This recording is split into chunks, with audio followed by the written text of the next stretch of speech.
Have you're going first? Yes. Yes. Good morning, my lord. I had two housekeeping issues, if I may. First, my lord. You just have to speak up a bit. I think I must be getting deaf and finding it difficult to hear what you're saying. Yes, of course. Is this better? That's better. Fantastic.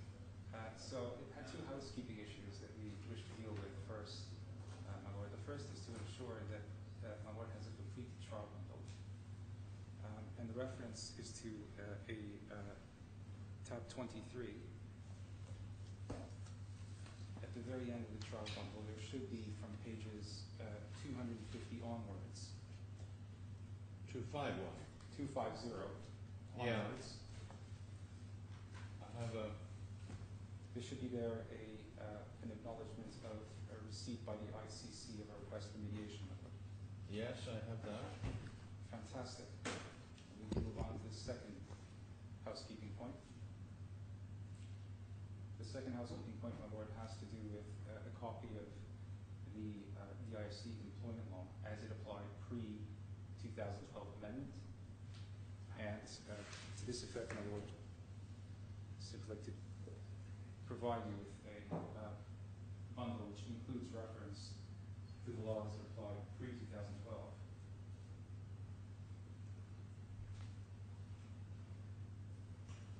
Now, the reason for that is quite simple. It is my understanding that in the Skelton argument, and indeed in their submissions, the claimants rely on the law pre-2012 amendment. And the reason for that, I think, my lord, is because the sale and cooperation agreement entered into between the parties is a transaction which occurred pre-amendment to the employment law. Now, that is a point that we can debate if it's a live point, but in any event, I thought my lord would like to have a copy of the law as read at the time. Okay, well, we'll see if that matters. Right. Indeed. Thank you. So, my lord, as you know, you have before you an application to strike out claims which, in our submission, arise under the terms of a sale and cooperation agreement dated 13 June 2011, on the basis that those claims are subject to the dispute resolution clause stipulated at clause 19.3 of the sale and cooperation agreement, providing for amicable negotiations, subsequently the designation of a mediator, and ultimately arbitration of it. Our position in summary is that the claims under the SCA are not claims which are part of a pre-existing employment agreement. They are claims under the SCA proper, and it is, as its title suggests, a sale and cooperation agreement. It is, in our view, a commercial agreement or a sui generis agreement, but not exclusively an agreement for employment.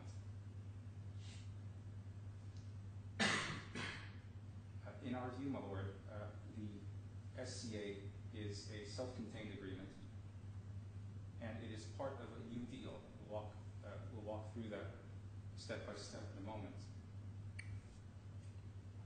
Our alternative submission, my lord, is that if the court concludes that Appendix 2, which is what we refer to for employment terms, of the SCA is, in fact, an agreement which reflects pre-existing terms of employment, then there must be a distinction made between those terms which are pre-existing and those terms which are new to the SCA. And I appreciate that may not be perfectly clear at this point in time. Not really. But to be perfectly clear, what we would propose is that a review of the schedule, item by item, be conducted to belie the position that the terms of the schedule reflected some form of pre-existing employment contract. And in particular, my lord, you will see that the bonus which is allocated in respect of the year 2013 is a particular feature of the schedule. And in our submission, it reflects a business term of the SCA, not an employment term of the SCA. It arises for the first time under the SCA, as we will show, and it is intimately related to the business deal which is concluded between Mr. LYS and Mr. Lemaire and Elseco. Well, we propose to make our submissions in 3 parts. So do I understand what I call the French jurisdiction point is gone? My lord, yes, perhaps I could make a clarification in that respect. The French jurisdiction point is a subsidiary argument which applied to what we will see is called an assignment letter in the bundle of documents. Yes, now, I'm sorry, I thought you were just introducing the shape of your case. Yes, and I understood that this was focused on the SCA. It is, my lord. And the arbitration clause. Correct. I was simply asking whether I could infer from that that the assignment letter stroke French jurisdiction point had gone. Yes, my lord, for a simple reason. And the answer is yes. Yes. It's gone. Because, but I'd like to explain why it's gone. Because our primary argument is that the assignment letter isn't applicable. It's inapplicable in any event if it ever survives. Well, if you can't rely on a clause in the contract which you say doesn't exist. No. Well, exactly. Fine. We have agreement on one that. One of the points that rather being made against you, I mean. Right. Yeah. Okay. So we focus on the SCA. Correct. And the theme of your submission now, which is slightly different, I think, from what is in your skeleton, is that the SCA correctly sets out the terms of engagement. I put it not employment, terms of engagement or involvement of Mr. LYS in the business in its Appendix 2. Correct, my lord. And that is not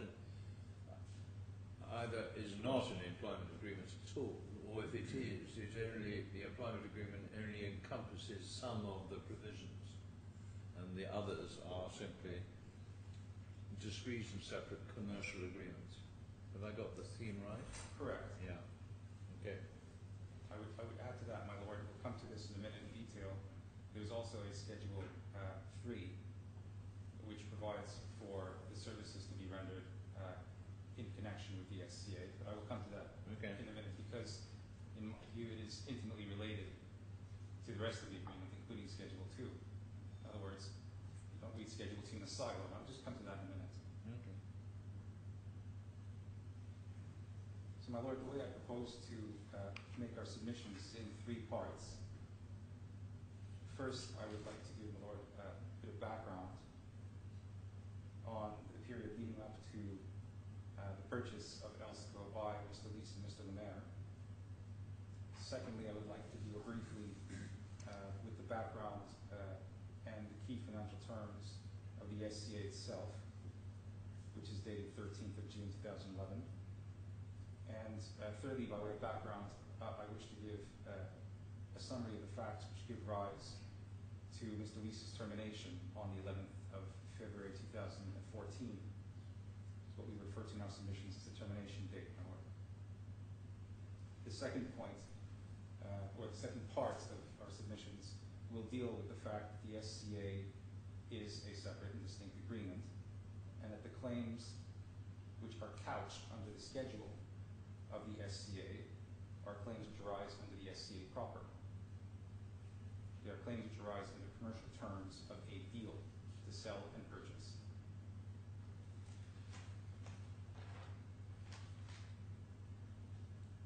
The third point we will make, my lord, is that the claims under the SCA are subject to arbitration with reference to the provisions of the SCA itself.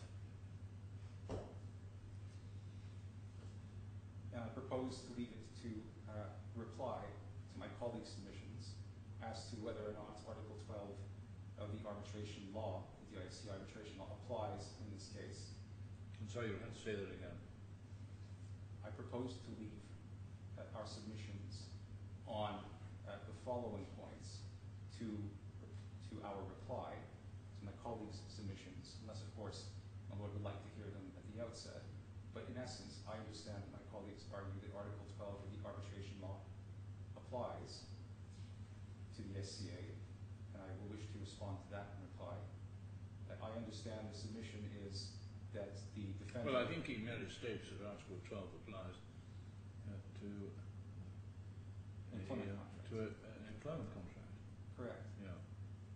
And the submission we are making is that the schedule is not a self-contained employment contract. Right. Okay. I think he agrees with you. I hope he does. Yeah. I don't think there's any you say the SCA is not an employment contract. It simply reflects some commercial terms. He says the SCA contains a reference to the terms of an employment contract. Yeah. Well, I hope to demonstrate in a moment, my lord, why that cannot possibly be correct, at least in respect of certain terms in the Can you just remind me what the total value of the 3 heads of claim which you challenge as a matter of jurisdiction amount to?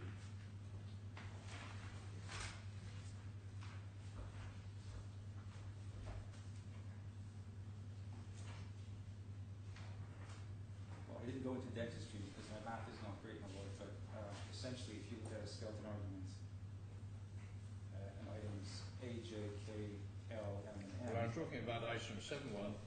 Items 1, 6, and 7. What's the total? Sorry, 1, 6, and 7 of what, my lord? Sorry, I didn't explain myself very well. What's the total of unpaid salary, accrued but unpaid employment benefits, and unpaid bonus?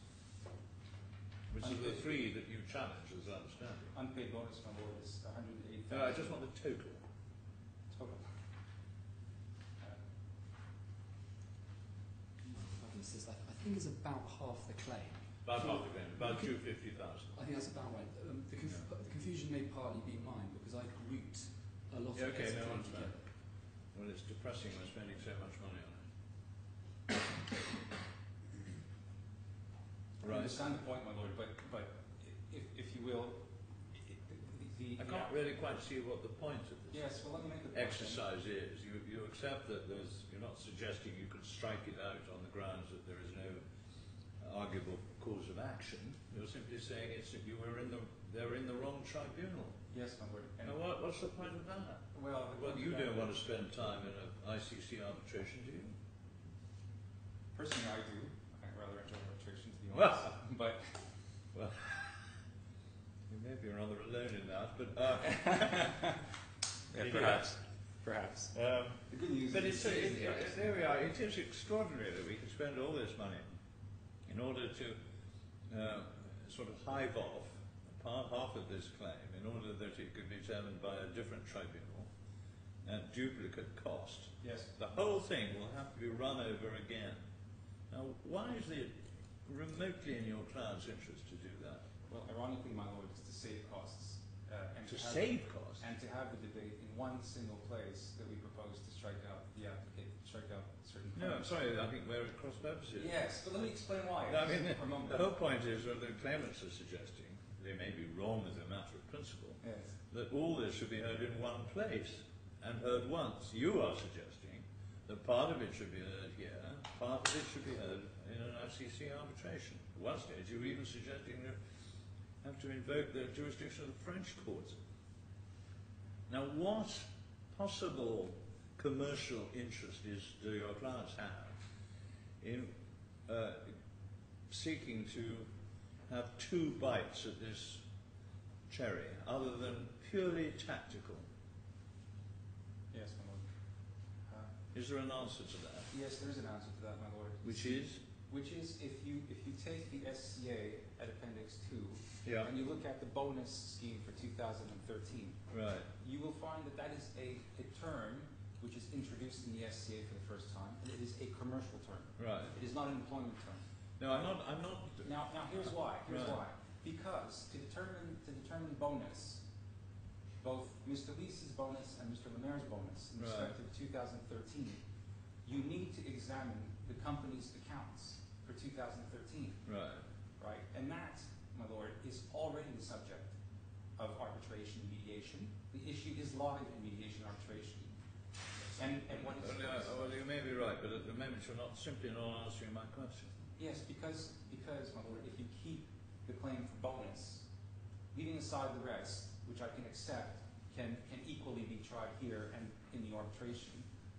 But leaving that aside, when you look at from a commercial perspective, what you asked, but from a commercial perspective, when you look at the claim for bonus, it is dependent upon how you account for revenue in a given year under the financial statements of Elseco. Okay. Now that issue is already engaged in mediation, and that is what you will see.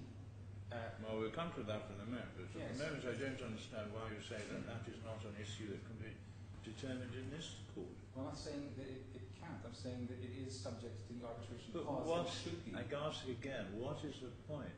Because, my lord, we will have to reopen and examine the Elseco's accounts twice. And you can possibly... Yes, because there is an argument that is live on retained earnings in Elseco's account, which is clearly subject to arbitration.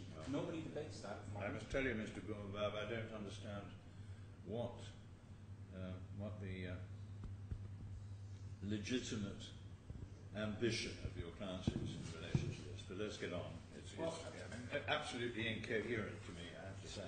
Sure. My lord, I wish to emphasize the point, at the risk of killing a horse. The purpose of excluding the bonus claim for 2013 is because to establish the bonus, both Mr. LYS's bonus and Mr. Lemaire's bonus for 2013, you have to rely on Elseco's financial statements. You have to rely on their accounts. Now, currently, the accounts for 2013 are being challenged by Mr. Lemaire. In other words, he is asking that we open up the accounts. And the heart of the debate, I would say, in respect of the accounts, is when you account for revenue earned by the company. Do you account for it in the year where it is paid or the year where it is earned? And there is a significant difference in the retained earnings as a consequence of how you apply that method. Okay. Now just carrying on just a little bit further, why is this relevant? Well, it's relevant from Mr. LYS's perspective because the terms of his sale and purchase agreement provide that his compensation for the sale of his shares is pegged to retained earnings. It's pegged to the accounts. And he was just opening those up. And it's the same proposal, my lord, in respect of the 2013 bonus element. You will have to go through the accounts, which will have to be reopened both here and in the arbitration. Well, what's your client's position as to what the accurate bonus would be in the mediation stroke arbitration? Well, we have not made submissions in that respect, my lord, because in our view those submissions are properly made in the arbitration. No, I'm just asking you, what will be your client's case? I don't know. The figure here is peanuts, $100,000. Yes. I bet you, how much have you spent on this case so far? There's What are your costs cost so far? schedule for $40,000, my lord. $40,000. Yes. Well, I have to say then that rather makes my point. This is an absurd piece of litigation, and does no credit to the court, I'm afraid, that parties are coming along and spending in an employment case, you accept it is an employment case, half a substantial proportion of the sums at stake on jurisdictional disputes. Absolute madness. Anyway, let's get on. I appreciate that, my lord, but the point is that there will be a duplication of a run through. Well, if you have a mediation, you can settle it pretty quickly, I thought. Well, I hope so. Yeah. Right, on we go. Of course. So, my lord, as I was saying, we wish to make our submissions in three parts. The first part, my lord, is to provide a background as to how exactly this assignment letter arises and leads into the purchase of Elseco by Mr. LYS and Mr. Lemaire on the 29th of October 2008.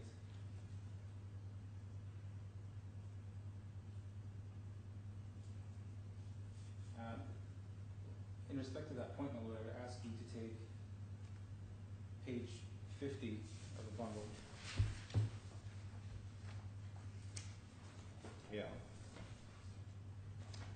pardon, my lord.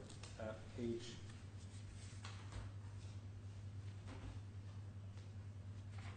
137 of the bundle at tab 20. Yeah. Okay.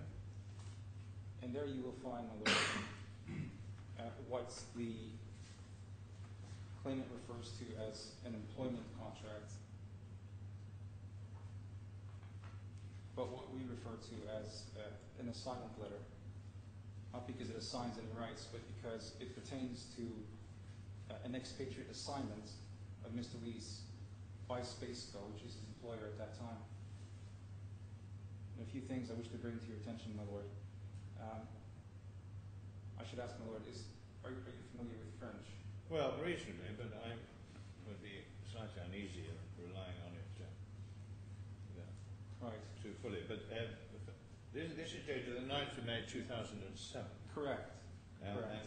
it said it's accepted to be, as I understand it, some indication at least of the terms upon which Mr. LYS was engaged by Spaceco, my lord. Société Space. I can't see their name at the moment. Where is it in this letter? It's got Well, no heading. it is a draft. It says in the top right-hand corner, projet. And then the only reference to Spaceco. Okay, it's of Space Company, Rue de Richelieu, right, I understand. Correct. And then it has a heading, object. What's that mean? What's that saying? It says amendments to your employment contract, expatriation to the United Arab Emirates, to Elseco Limited. So it is a letter of sort which seems to deal with between Spaceco and Mr. LYS, which deals with the terms of his expatriation from France to Dubai. Right. And I simply want to take you, my lord, through a couple of points which really refer to terms which I will show later cannot possibly be terms which were reflected in the SCA. So in essence, my lord, you will find that the applicable date is 1 June 2007. That is in the first paragraph in bold. Sorry, where are you? The first paragraph on page 137. The reference Dans le is prolongement. dans le prolongement, exact. Yeah. Right, the reference there is to a start date, 1 June 2007. So that's the commencement of the employment on these new terms. Correct. Yeah. Correct. And it provides, at the last paragraph on page 137, my lord, that the terms of this employment are for, or this assignment, I should say, are for 3 years. It's a 3-year term. In other words, Again, where are you? at the bottom of page 137, Yes. the ultimate paragraph, the last paragraph, La présente affectation. exact, in the first sentence. So says the la 3-year présente- term, yes. Correct. Durée de 3 ans is the 3-year term. Yeah. So the point I wish to make with reference to the 3-year term is that it was not envisaged in any event that the terms of this letter would extend beyond the 1st of June 2010. Correct. And that becomes relevant in just a moment because we will see the SCA was entered into on the 13th of June 2011. In other words, my lord, I will show that part of the reason why this cannot possibly be reflected in the terms of the SCA is because by then the terms that were contemplated here were beyond their contemplated date.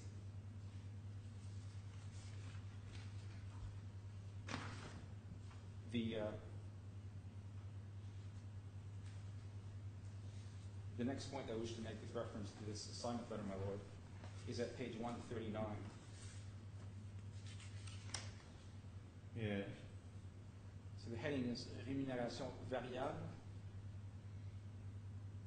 139, what are we looking at? Page 139, we're looking at heading 2.2.2, Yes. which is Rémunération variable. Correct. And it and the reference is to a bonus, Yeah. and the bonus is calculated on the basis of, it could vary between 0 and 40%.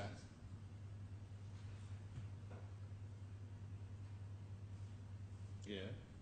And how you come up with that 40% is, it's a 30 plus 10. So 30 on what they call les objectifs quantitatifs, and 10 on les objectifs qualitatifs. Now, quantitatif is purely by reference to figures, and qualitatif has to do with a different standard, not figures, not financial performance. But in any event, the point is that you will note that the balance of the bonus is from 0 to 40% of salary. Yeah. That's the point I wish to emphasize.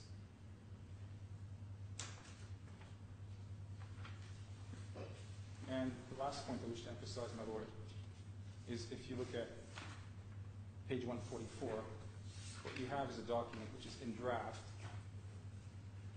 and is not signed by or entered into by Elseco. Well, it's not signed by anybody, is it? Or it's not signed by anybody, correct? Now, that, if you will, is the beginning of the existence of claimant's relationship with Elseco.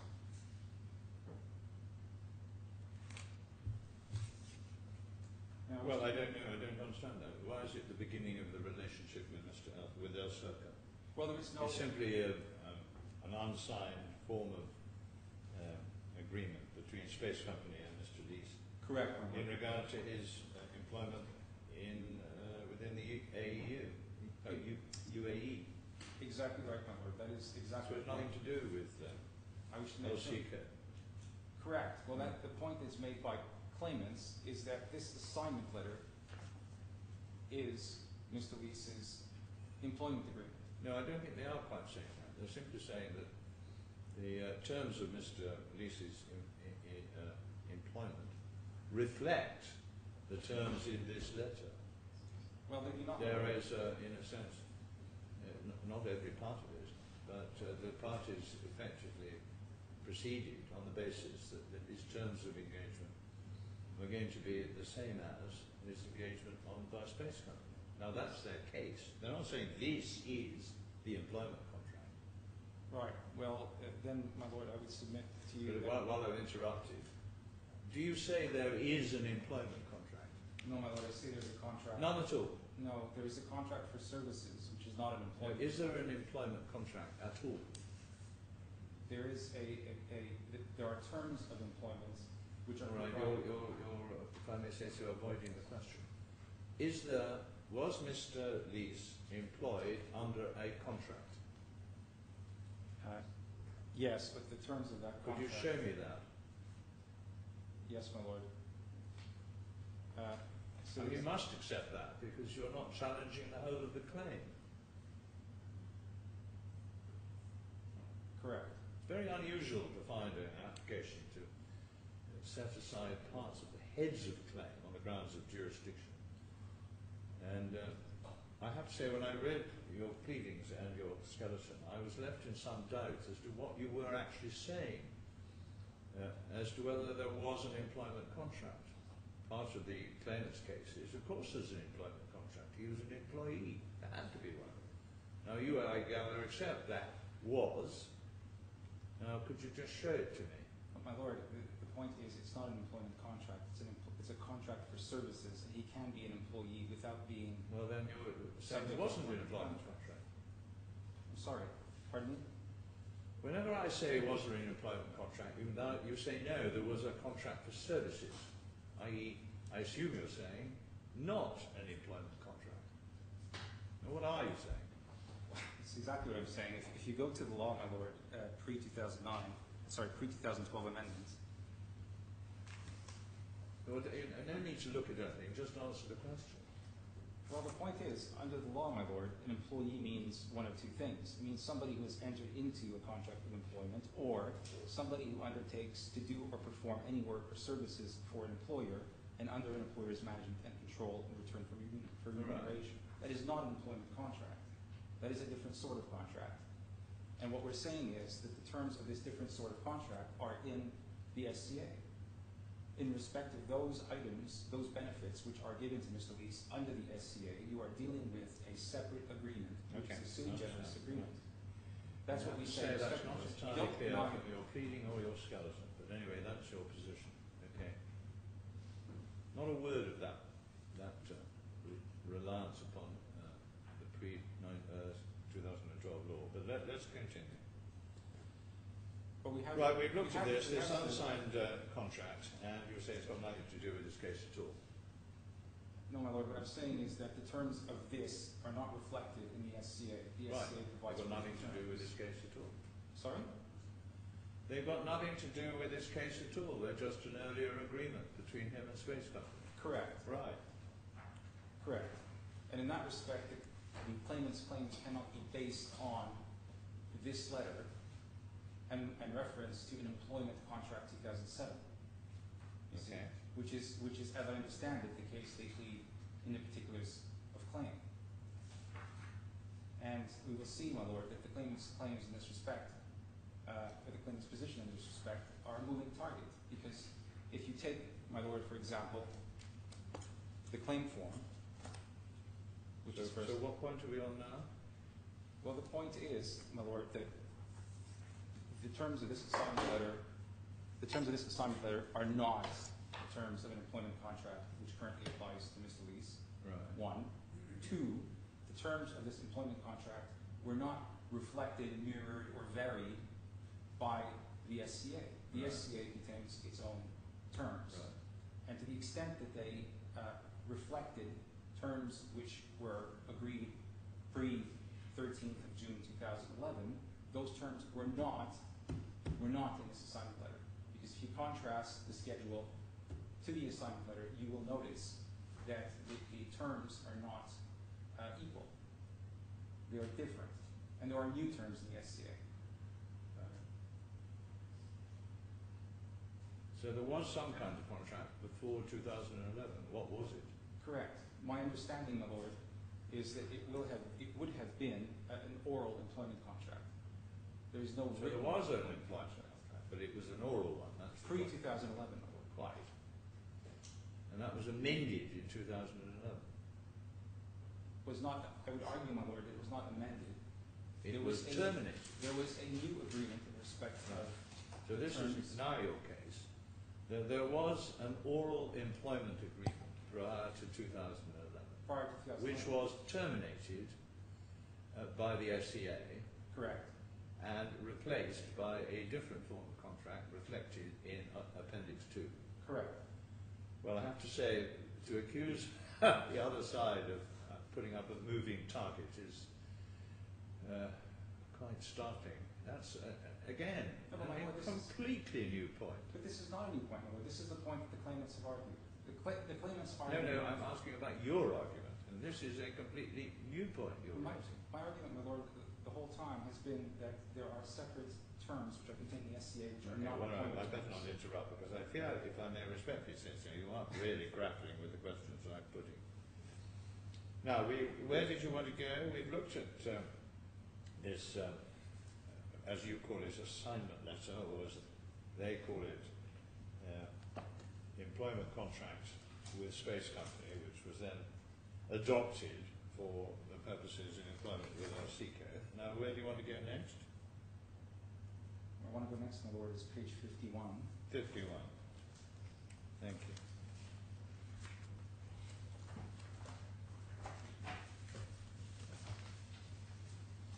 Now, this is part of the reply and defence to counterclaim. Yeah. Yes, my lord. Simply for the proposition. Again, we're in the background of what I wish to lead you to, but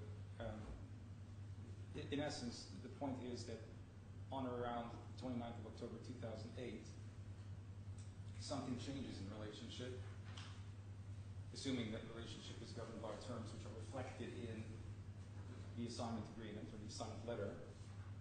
Is that on or around the 29th of October 2008, it is alleged that, and we agree, that the parties, Mr. Lemaire and Mr. LYS and Spaceco entered into an agreement for the sale of Elseco shares to the claimant and to Mr. Lemaire on a 50-50 basis. So they purchased the company, my lord. So, right. Why am I reading paragraph E? Are you saying that's accurate or inaccurate? I'm simply giving, by way of background, the contractual... Yeah, but it's part of a pleading. You don't need to look at a pleading to give me the background. I understand I that. mean, is this agreed? Yes, it is. So it's agreed that on or around the 29th of October 2008, the claimant, Lemaire Spaceco, entered into an agreement for the sale of the defendant to the claimant and Mr. Lemaire, which stipulated that after the sale of the defendant on the 30th of December, Spaceco would have no contractual liability to the claimant and or Mr. Lemaire. Correct? Yes. Right.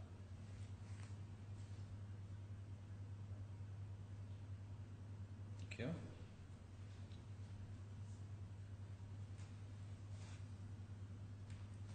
And then, my lord, that brings us to the 29th of October 2008.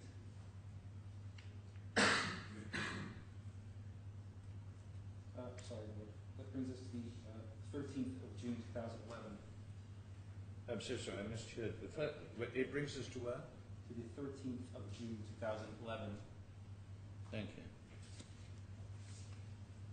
And the sale and purchase by Mr. LYS of his shares in Elseco to Mr. Lemaire.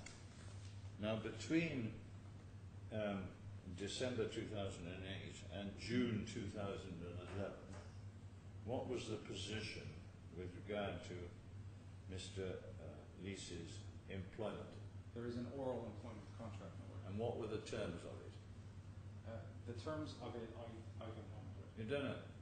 No, I don't know, my lord. It's a rather unusual contract to rely on, that you don't even know any of its terms. Well, I can tell you what the terms were not with reference to this. No, I don't think that helps me. Well, So you're unable to identify any of the terms of his employment over that 3-year period? well, it is likely, my lord, that the terms of his employment over that 3-year period, as they were on the 13th of June 2011, were reflected in part in Appendix 2. So your answer is now not that you don't know what the terms are, but some of the terms are in Appendix 2. Yes. No, I don't know as a matter of fact what they were. I think if you look at Appendix 2, my lord... Well, your client must know.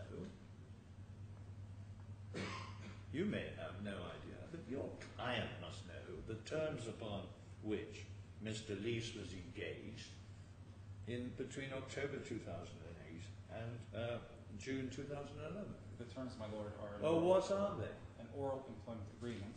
And what are the terms of it? Well, I can walk you through some of the terms. I don't know that they are all the terms. But I know you may not know, but your client must know. Well, I can assist the court to the extent of Appendix... Is your client, any representative of your client here? No. No. Well, he may be able to give you some instructions. I don't know. Anyway, you want now to go to the SCA, is that right? I want to go to page 160 of the SCA. 160, thank you. Sorry, page 160, Appendix 2 of the SCA. To answer your question, I hope. Right, the SPA starts at 145. Correct. 160 is Appendix 2 of the SCA. And this is the contract of sale and cooperation between Mr. LYS and Mr. Lair and Elseco. Correct, my lord. Right. And you want to look at... I want to try to answer the question, but then go back through the terms of the SCA to explain what it comprises. So if you look at Appendix 2, my lord. Sorry, what page are you on? 160. Thank you.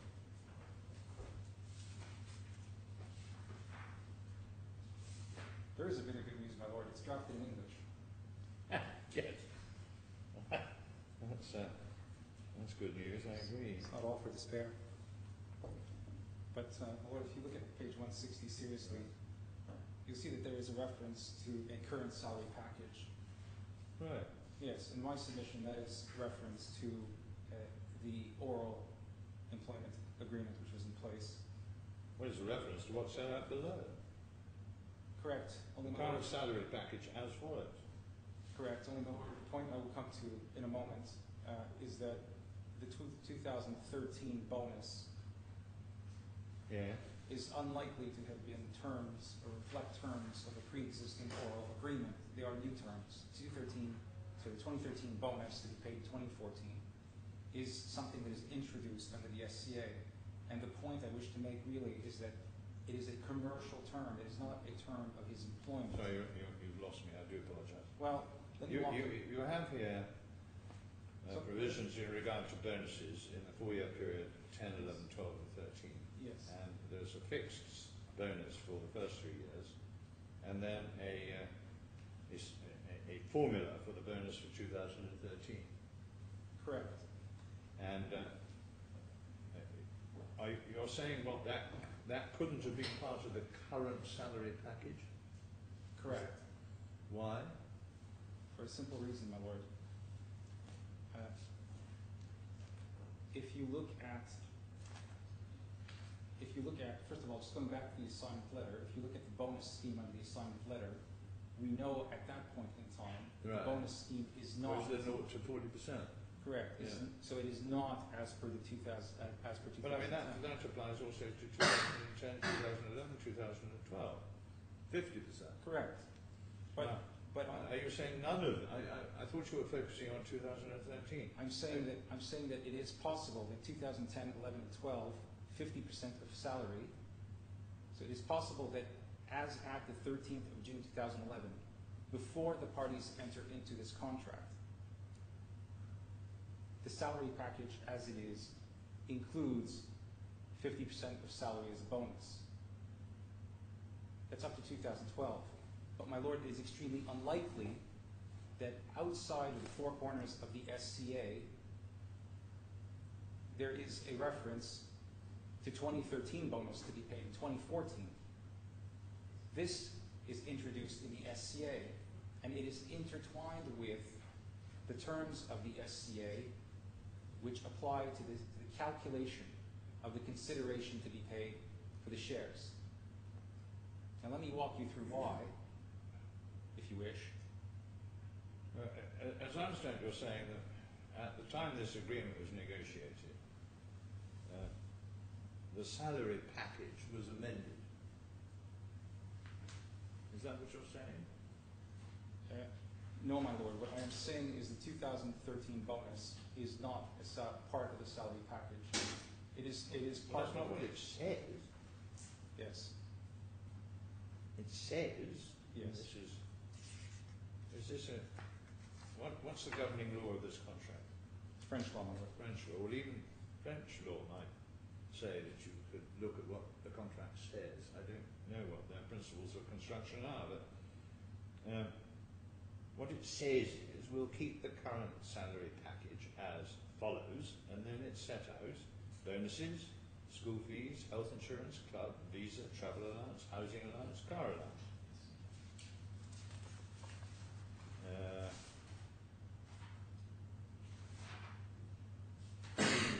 And then that's Mr. Lemar, and then over the page, LYS, a similar arrangement. Now what? The point is, Why isn't that the current salary package? I.e. the package in existence when this contract was entered into? yes, it is extremely unlikely, my lord, that 2013 bonus payable in 2014 was contemplated pre-SCA, pre-13. Well, there's no evidence about this. Well, let me walk you through why that must be the case, my lord. Okay, well, can you just show me the provision in the SCA which refers to Appendix 2? Yes, my lord. If you look at clause 1,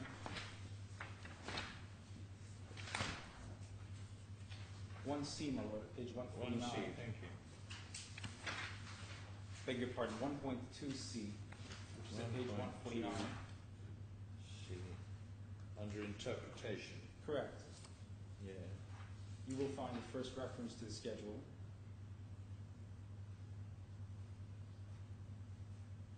and the reference, Integral part of the agreement, okay. correct, it's an integral part of the agreement. Right. And so, but is that all, that's the only reference to the schedule, is it? No, my lord, it is not the only reference to the schedule. If you look at clause 8.2 of the contract, 8.2E, Right, thank you. you will find that Mr. Lees, in his capacity as director and chairman, shall have a veto right in relation to matters, and this is the important part, my lord, it's matters which could have a material impact on the execution of this agreement and on the business of the company after completion and before completion of payments, including but not limited to, and then we go through a number of things, and it includes Appendix 2. Well, what it says is, sorry, I'm just going behind on my note and then 149. What it says is that Mr. Lees has a veto over various matters, except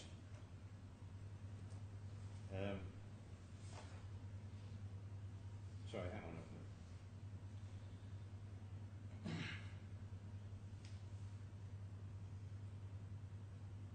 He has a veto over various matters, including amendments to the salary packages and employment benefits in Appendix 2. Correct. Now, I'd ask you, my lord. Now that, on the face of it, Yes, let's walk through that for a moment. Let's walk through that for a moment. Let us assume that there is an amendment, there is a change to the salary package that Mr. Lees disagrees with. So he wishes to veto it. And a dispute arises as to whether or not the amendment bears any material impact on the execution of the agreement. Now, I ask you, where would that dispute lie? What is the forum agreed for that dispute? Well, it must be 19.3. And the claimant agrees that it's 19.3, my lord, because if you look at the page 250 of the bundle, 250. 250 Yeah, getting there. of the bundle, Yes. at page, sorry, my lord, specifically the reference is the page 268. Sorry, 268. Yes. Would you recall the document we are looking at? That one, I'm nearly there. Of course. Now, what is this? This is a request for mediation filed by the claimant, my lord. And this is a request for mediation filed by Mr. Lees. Okay. Correct, pursuant to clause 19.3 of the SCA. Right.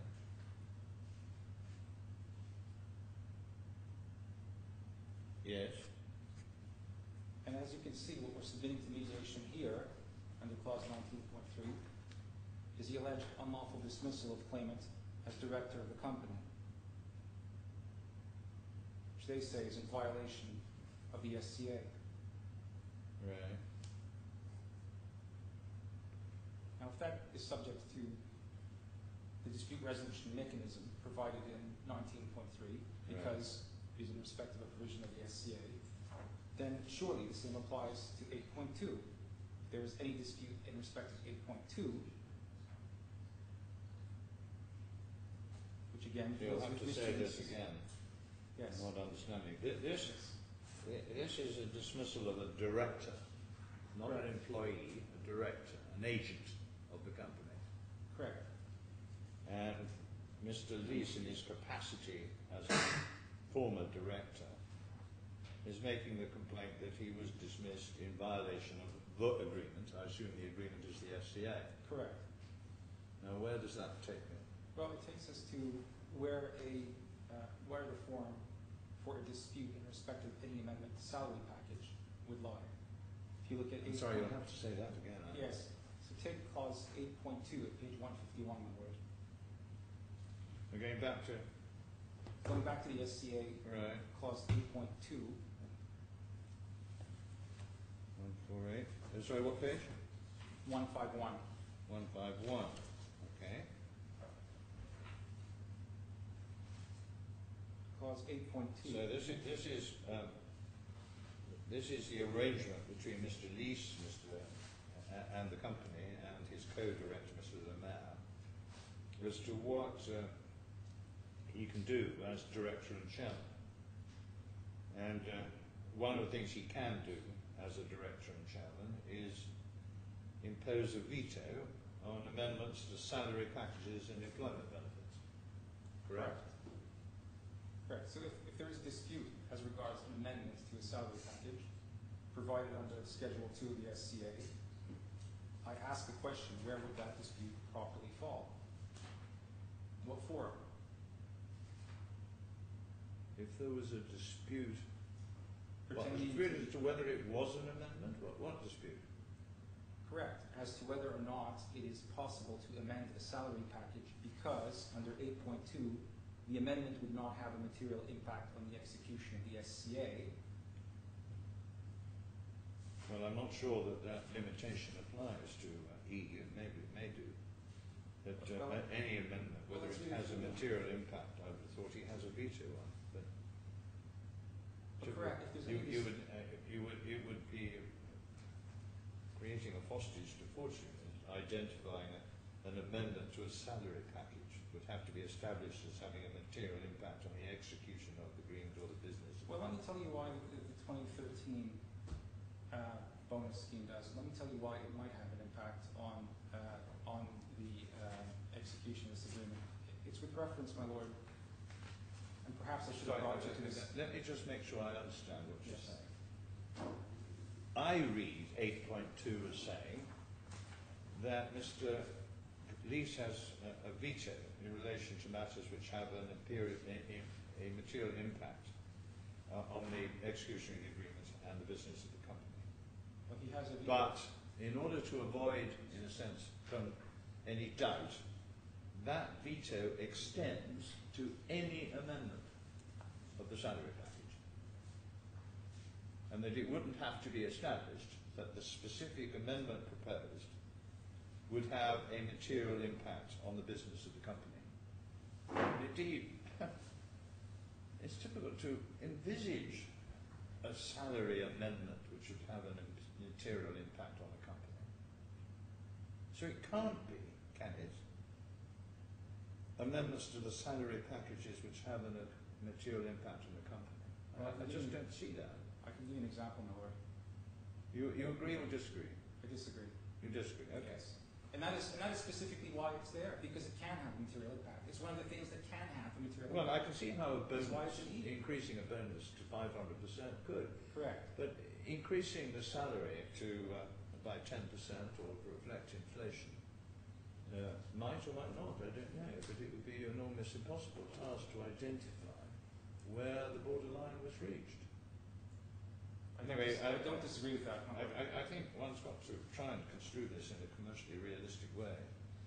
But you may be right that so that this veto is restricted to amendments to the salary which have a material impact on the execution of the agreement. And it deals with, in my submission, my lord, it deals with the 2013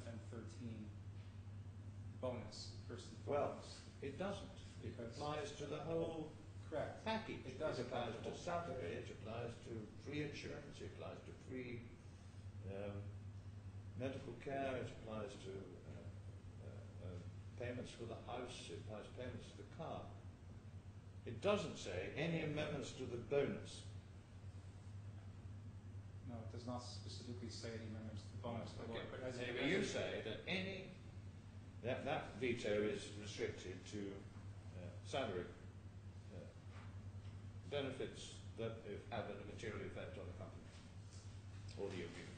My lord, I agree with your submission that it deals with the entire salary package. Perhaps I have been misunderstood, but what I am saying is I agree with your example earlier that perhaps if you amend your bonus, you can have a material impact.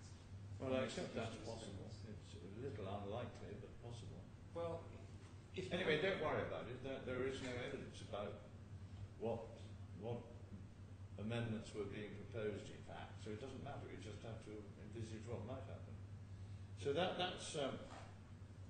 So what might happen is if a party amends or seeks to amend the package to increase, for example, bonus in the year 2013, and that has a material impact, then the director here, the chairman, has a right of veto. Okay. Right? And then if you have a debate as to whether or not the veto is properly applied, you would end up governed by the dispute resolution mechanism provided in Article 19. But looking at the, I'm sorry, I'm interrupting far too much. But looking at the formula on page 160, the bonus can never exceed 100%, can it? I.e., a doubling of the salary. Well, not under this package, my lord, but that's the whole point, is you can't amend. This is what the veto right applies to. It applies to an amendment. I mean, you're taking the 2013 as an example. Yes, I am. And you're saying, are you saying that there would be a veto in regard to this or not?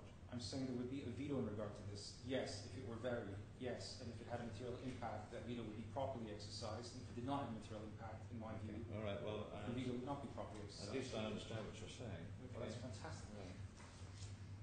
It only took us an hour, my lord.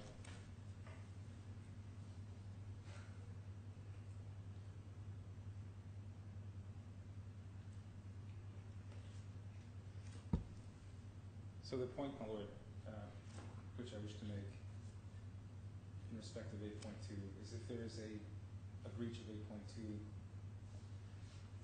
then you would end up in arbitration. True.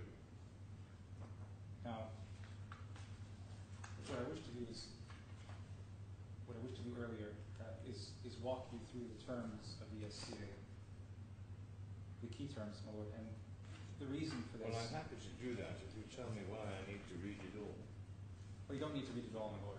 What I propose to put to you, which I think is particularly relevant, is Clause 5.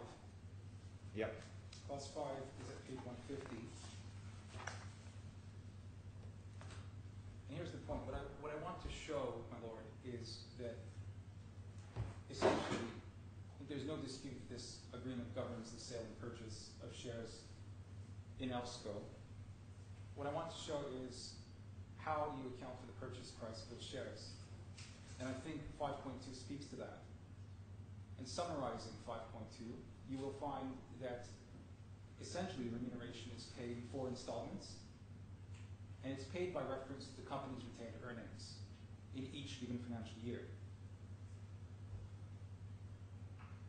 And the exercise ends, my lord, in 2013. 2013 is the last financial year. Yeah. In respect to which there's any compensation. Now, in summary, the higher the retained earnings, the higher the purchase price. Correct. And the lower the retained earnings, the lower the purchase price. True. I think we can agree that point. I think we can. Second of the day. Yeah. So, my lord,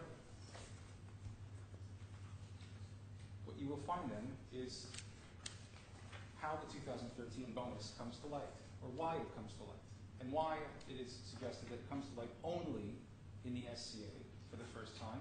It is not reflective of any prior oral agreement. The reason for that is if you look at it, my lord, look at the 2013 bonus, for example. Actually, my lord, before I go there, I would like to take you to Schedule 3. My apologies.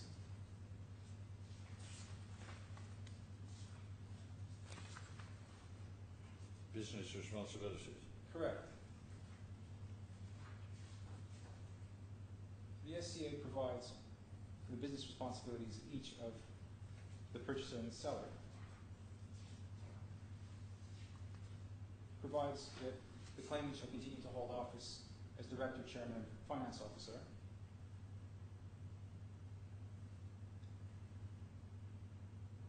clause 2 of appendix 3, my lord, there's an agreement that the parties shall manage the business of the company in a flexible fashion with a view to increasing productivity and optimizing retained earnings Yeah. until completion of payment. And for a period of 3 years, after the completion of payment. The completion of payment happens post payment of the final installment in respect of the purchase price, which we just saw in clause 5.2. So in other words, Well, that's 2017. no, completion of payment, my lord, happens in 2014. Right, 3 years after the completion. Oh, yes, 2017, quite, correct? quite, yes, Yeah. yes. So the point here is, sorry, I should carry on with clause 3. Parties shall discuss and adjust their business responsibilities from time to time with a view to ensuring a smooth succession plan after completion of payment.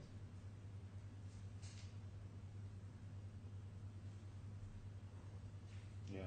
And then we provide what happens in the event there's any disagreement with respect to the scope of responsibilities of each of the seller and purchaser. Now, the point I wish to make by reference to Schedule 3, my lord, is that the responsibilities of each of the parties under this contract are, on the one hand, to increase productivity and optimize retained earnings until completion of payment and for a period of 3 years beyond that. Now, why is the period of 3 years beyond that relevant? Well, it's relevant because if you look at clause 5.2 and how you calculate the reference to the purchase price, you will find that it is, as we said earlier, and I think we agreed, in the interest of the seller to maximize retained earnings in the financial year 2013 and not beyond. Mm. So this Appendix 3 gives him incentive, or obliges him, to operate in a manner which increases productivity and optimizes retained earnings until completion of payment and for a period of 3 years after completion of payment. In other words, when he's conducting business, he doesn't have financial year 2013 as an end date, a final end date in mind. His interests must extend beyond that date. So they're not uniquely pegged to maximize the retained earnings for 2013, and they're not uniquely pegged to his interest in raising the purchase price by reference to retained earnings. Does that make sense, my lord? No, it No. doesn't. Just, I'm sorry, I've been rather slow today. More than usually, maybe. Your point is that, as I understand it, that, as is obvious, that it's in the interests of Mr. Leeds that the retained earnings in the year 2013 should be as high as possible. Correct. Because the sale of his, whatever it is, his shares or his 50%, would attract a greater return. Now, that I understand, but what I'm not understanding is where you go from there. Where you go from there is his interest is the book revenue in 2013. Correct. Right. So his interest. Well, I book it, I make revenue. I suppose you can Yes, correct. backdate it if you like, but I don't know. Well, I wouldn't. No, it doesn't sound right. You just want to make some money, right? Again, where does that take us? Well, it takes us to Appendix 3, which provides that Mr. Lees must conduct himself, Mr. Lees and Mr. Lemaire, they must manage the business with a view to increasing productivity and optimizing retained earnings until completion of payment. That is 2013. But also beyond that period, beyond completion of payment. Well, they're agreeing that Now- they should do their best. Yes, agreed. Now, I want to show, my lord, that this ties into the 2013 bonus. Let me tell you why. If you take Appendix 2, my lord, please bear with me. Right. Page 160. Well, Well, his bonus is on 161. Yes, I want to walk you through both bonuses for 2013. Okay, all right. You want to look at the formula, is it? Correct. So as I think we agreed earlier, the purchaser's incentive is to have the lowest possible retained earning for the financial year 2013. That is his interest under 5.2. Now, 2013 bonus scheme is there to balance out that interest, in other words. You see, because the higher the retained earnings in 2013... Well, in general, I agree, but I mean, this graph simply shows that if the retained earnings are greater than 1.3 million up to 3 million, there is a sliding scale of bonus from 20% to 100%. Correct, and the point I want to make now, my lord, is that for the reasons that we just saw, it is extremely unlikely that this 2013 bonus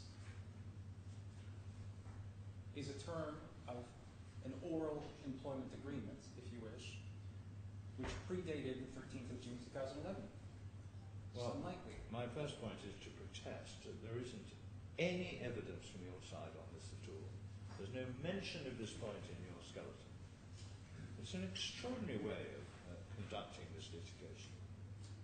Your clients must know the basis upon which the 2013 bonus agreement was reached, when it was reached, who reached it, how it was reached.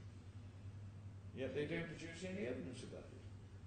Now, all we get from you is your personal opinion, which I'm afraid I'm not really interested in, that it's rather unlikely. Where does that take me? Well, no, my submission, my lord, is that it arises for the first time in the SCA, and that the evidence of that is in the SCA itself, is in the terms of the SCA. It's not my opinion, my lord, it's my reading of the SCA. No, it's your opinion. It is very unlikely that. Now that comes from you, it doesn't come from your client, it doesn't come from a skeleton, it doesn't come from a statement. It's unsupported by any evidence. Anyway, that's in the sense that the scope of this point is in that whatever may be in the current salary package, this appendix, although it refers to a current bonus package for 2013, was likely to have been amended at the time this agreement, the salary package and bonus agreement was likely to be amended at the time when this agreement was entered into. That's to summarise your argument. Yes, my lord, Yeah. It is a new commercial term, yes. Right, okay, so that's what you say is likely. And that it is a commercial term which is intertwined with the rest of the agreement and how that rest of the agreement operates. We have seen the Appendix 2 is part of the SCA. I mean, on the whole, one reads agreements to mean what they say. If you want to adduce evidence, it may be permissible as a matter of French law to assert that the agreement does not mean what it says or means something different from what it appears to say, then you need the evidence. All right, anyway, is that the prime point? Yes, my lord, it is. Right. The prime point is that the 2013 bonus is a commercial term of the agreement which is intertwined with the rest of the deal. But why couldn't it be, assume you're right, that the 2013 bonus formula was agreed at about the time the SCA was entered into? Why can't that constitute amendment to the salary and employment contract package? Because I suggest to you, my lord, that it is introduced in the SCA for the first time. That's not answering my question. If, as you say, the 2013 bonus formula was agreed at a time when the SCA was entered into and did not form part of the pre-existing salary and employment contract, why why can't it nonetheless be an amendment to that salary and employment contract, and therefore recorded in Appendix 2? Well, because, my lord, if you look at the contract, it tells you that Appendix 2 forms part Sorry, I of can't this. quite hear what you're saying. Because if you look at Article, among other reasons, if you look at Clause 1.2C, 1.2 C, C, yeah. yes, I wish to make a number of points, my lord, in this respect. 1.2C provides that the schedule is part of this agreement. Well, that encompasses everything here: the bonus, the salary, the health insurance, the club, the visa. Yes, Not just isolate bonus. But I understand you to accept that there was a oral employment contract, at the very least, yes, which allowed for school fees, health insurance, club, visa, travel allowance, house allowance, car allowance, and salary. yes, there was I'm an right oral about that. Yes, So out of this schedule, you just pluck one item out of a list of bonus arrangements to say that somehow that is outside the scope of the employment package. I simply don't understand how you get there. well, I get there because, my lord, you will see that the business responsibilities in Appendix 3 and the package, the 2013 bonus in Appendix 2, Right. and the rest of the terms of the SCA, in terms of the business proposition pertaining to the sale and purchase, cannot be dissociated. Can't set them aside. It's part of the deal that, to balance the interest in lowering retained earnings for 2013, the schedule provides for a bonus scheme in respect of 2013 and 2013 only to maximize retained earnings on the part of the purchaser. And if you look at the bonus scheme in respect of the seller's terms at page 161, Yeah. 2013 bonus, again, is different to the bonus for previous years. And it's paid in 2015 in respect of 10% of paid profit commission for 2013 underwriting year. And the reason for that, my lord, is it provides incentive for Mr. LYS to book insurance contracts which will generate revenue beyond 2013. Sorry, what page were you looking at when you were making that submission? 161, my lord. 161, yeah, so was I. I wasn't quite following you. Well, I mean, let's take an example. Suppose there was a proposed amendment, because this agreement was signed in 2011, a proposed amendment to the 2012 bonus. Would there be a veto over that? it is possible to exercise the veto. Possible. Well, just answer But- yes or no. Yes, yes. It is, yes. Right. The answer is yes. A little bit further on, it says health and insurance and pension as per current contract. What's that? That, I understand, is reference to the oral employment contract which preceded 13. Pretty unusual for a man who's earning 108,000 euros a year to enter into an oral contract for health insurance and pension. I don't disagree with you, my lord. Well, it makes one doubt whether that is right, and perhaps gives some support for the proposition that what was happening is that the claimants were, that your clients were, in a sense, taking over the terms of the employment arrangements and benefits that had been made with Space Company. Well, it can't be Because the there's case. no other written material to help on this topic, is there? Well, my lord, if you contract the assignment letter with a space company to the schedule, you will find that the terms of the schedule are inconsistent with the terms of the assignment letter.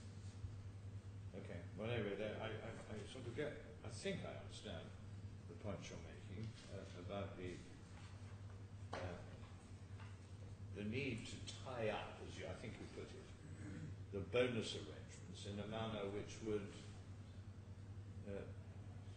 lead to a satisfactory level of purchase price under the third instalment. Correct. Yeah. And the point is that you don't take Schedule 2 in isolation. It forms part of the SCA, and it operates in the context of the bigger picture, which is the SCA. And why we seek to exclude the claim in respect of 2013 bonus in particular is not a cosmetic issue, my lord. It is because, as you will have seen, I hope, it is because we will have to run the exercise on challenging Elseco's accounts for 2013 twice. Once before this court and once before the arbitration tribunal. And it's precisely that we seek to avoid with respect to striking out this claim. It's not a cosmetic strategy or a tactic. It's simply that these claims properly fall in a process which is already engaged, my lord.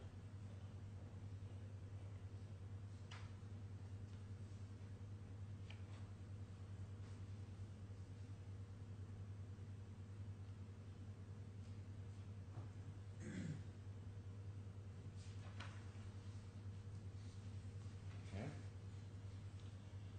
Well, I observe again, I don't see a whisper of any of this in your skeleton. Now, the next stage, I suppose, is assume you're right that these benefits are payable, if at all, under the terms of the SCA. You say it follows that there should be an arbitration in relation to those claims, correct? Yes, my lord. But only some of them. Yes, my lord.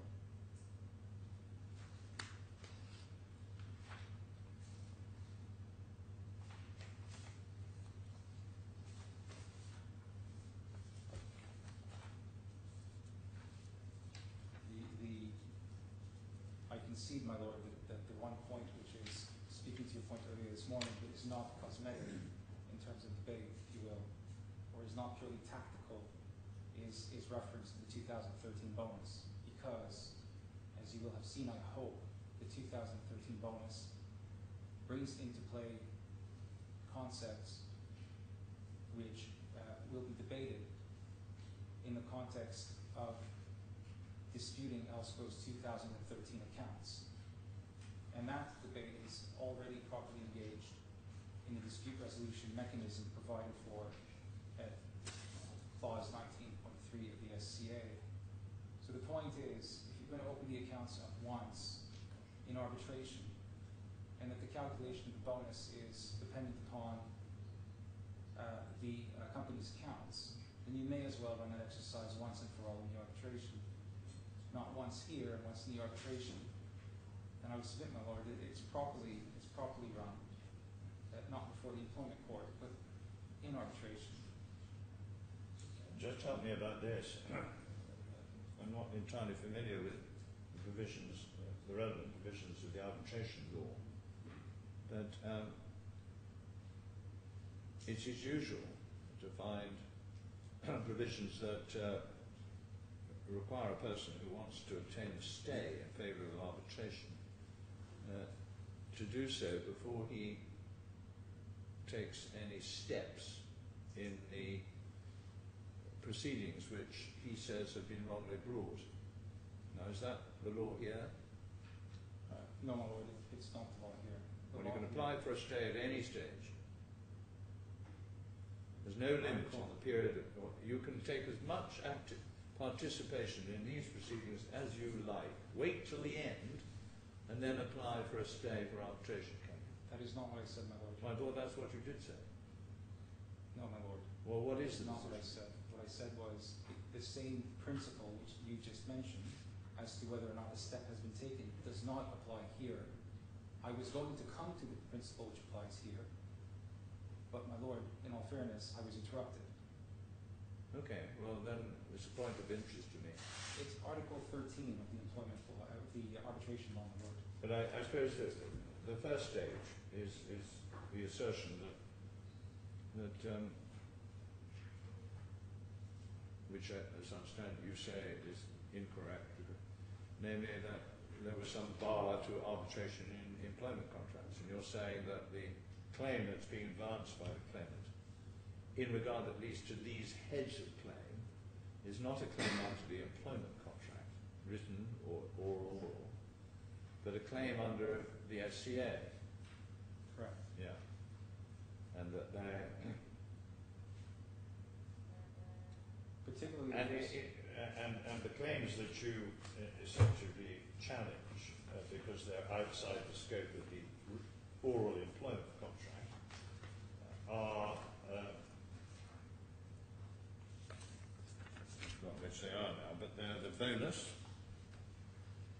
the unpaid salary, and the employment benefits. certain Now, employment. it's slightly surprising, isn't it, to have a claim for an employment benefit which is not within the scope of an employment contract. Yes, my lord. But you say it is.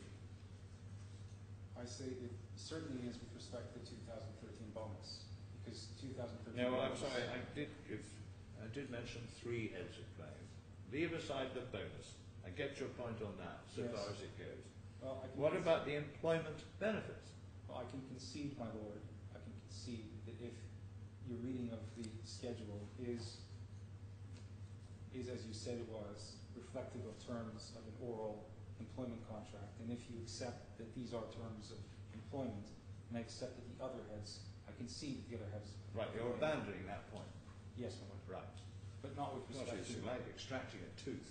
but not respect to, not with Now, respect to the unpaid bonus. salary. You say that's not payment under an employment contract. Yes, my lord, I concede it is. So that's gone as well. So the only point here is whether this court should send to arbitration under the SCA the claim for the unpaid bonus Yes, my lord. of about $100,000. So we Yes. managed to get Yes, my lord. down that far. Yes, my lord, but in respect of which, as I said, the accounts will have to be revised twice. Sorry? In respect to the term and bonus, you will have to look at Elseco's accounts for 2013 twice, once here and once in the arbitration. And the point is that it's properly looked at in the arbitration. Well, maybe so. I can see that you may be right about that. I don't know that the scope of the arbitration between Mr. Lees and Mr. Lemaire may involve a study by the mediator or the arbitration tribunal as to what the overall income of the company was and what its profit was.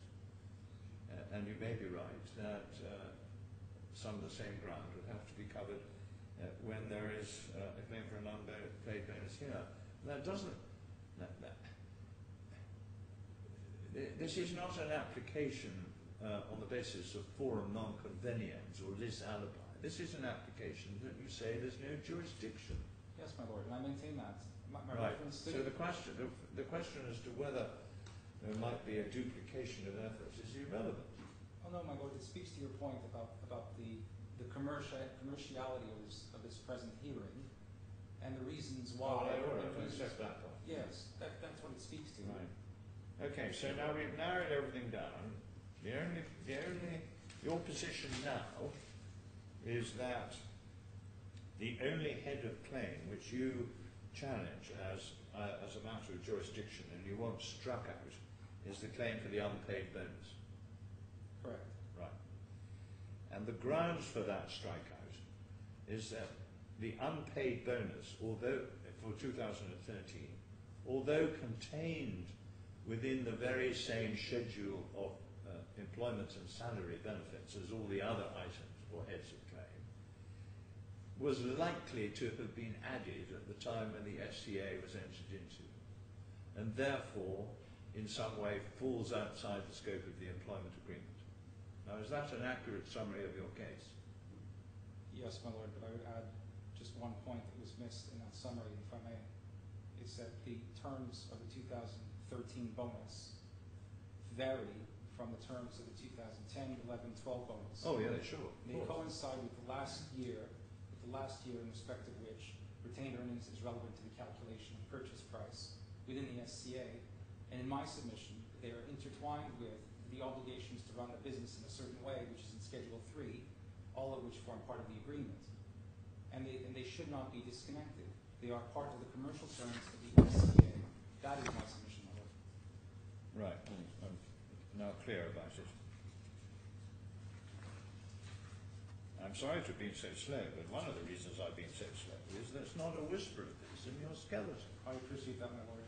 Also, I've been Let alone a concession that two of the points you were challenging were bad points. I appreciate that, my lord.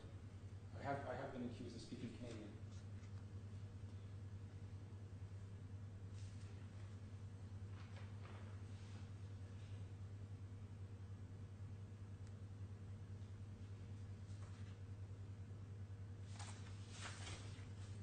Just give me one moment. Of course.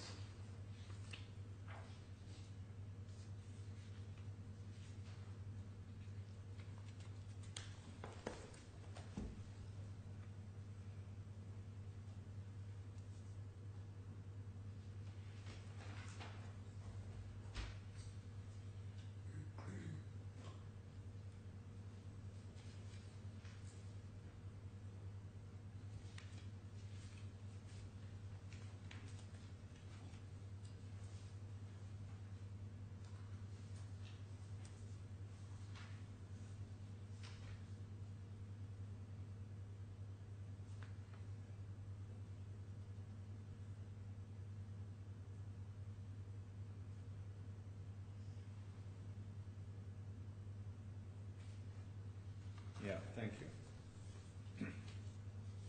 Now there was at one stage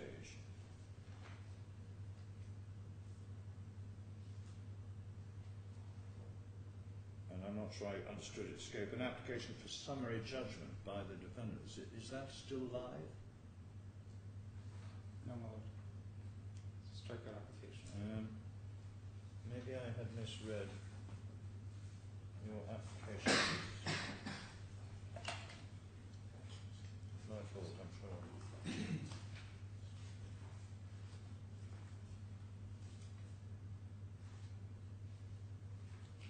Okay, I misunderstood something.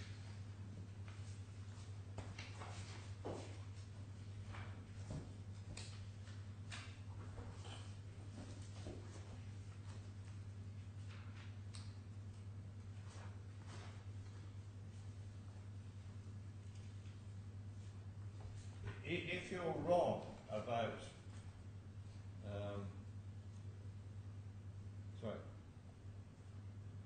if you're wrong about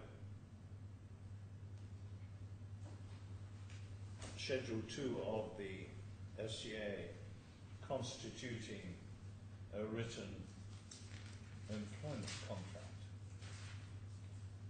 what do you say about, and thus, let me start that again. Yeah. If you're wrong, and the Schedule 2 of the SCA effectively amounts to a record of the employment terms of Mr. LYS, and reflecting the terms of his engagement as an employee, what do you say about the, if anything, about the point A, that an arbitration clause is not enforceable in respect of an employment agreement? What do you say about that? I agree. Right. Arbitration clause is Okay. not Thank you. enforceable in respect of an employment agreement. And there was no application to set it aside. Right, now is that everything? My lord, I wish to make an application now to set it aside. Sorry? I wish to make an application now To to set aside the arbitration clause in respect of the bonus for 2013. If my lord concludes that it is part of the employment terms, I wish for my lord to look at Article 13. Quite difficult to keep pace with you.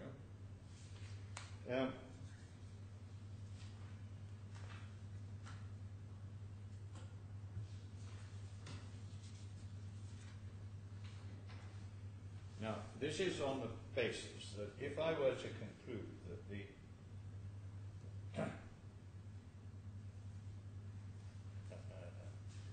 let me express myself reasonably clearly, that Schedule 2 of the SCA is a record of the terms of employment of Mr. LYS. And if I were to conclude that in the result there was in fact an arbitration clause applicable to disputes relating to Mr. LYS's employment, you say now, halfway through this hearing, you want to make an application under Article 12.2.3 to disapply the bar on arbitration clauses in the employment contract. Is that, have I got it right? Yes, my lord, with a slight variation, it would be only with respect to the 2013 bonus, not with respect to the entire terms. And Well, my lord, it's a premise which seems almost inconceivable. All right. Now, on what possible basis can you make an application now? well, my lord, the basis for the application would be, in essence. No, my emphasis was on timing. Yes, my lord. Why on earth hasn't this application been made, not only not in time, which is 14 days, is it? No, I don't think there is a time limit. There is no time limit for the application, Yeah. my lord. These proceedings were commenced On the 1st of May 2014, my lord, by claim form dated the 1st of May. right, 2014. a year and a half ago, and your application in relation to jurisdiction was issued, Sorry, not a year and a half ago, my lord, the 1st of April 2014. 14, all right, 9 months ago, and your application to, in respect of jurisdiction, was issued in September. I can explain that very Now, simply, my lord. If you wish Well, me to walk you through I that, don't want you painstakingly. to walk me through that, please. Yes. What I do want you to walk me through, if that's your expression, as to why this application to, in a sense, preclude the operation of Article 12.2 is being made 3 or 4 months after the issue of the application notice and halfway through the hearing. Well, I can walk you through the various steps, my lord, which bring us to no later than the defensive counterclaim, which would be the 20. And what you're challenging is the claim. That the claim, in part, should have gone to arbitration. And Correct. the claim has included a claim for bonus from the very outset, hasn't it? Correct, my lord, but it was not clear whether Immediate payment, well, not clear. Well, no, for me, Paragraph 3, immediate payment of bonus. Paragraph 3 of what, my lord? Paragraph 3 of what? Oh, I'm so sorry, of the claim form.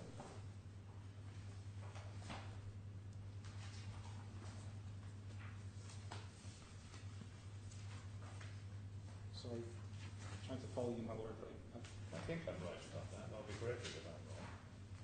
Remedy sought, page 6.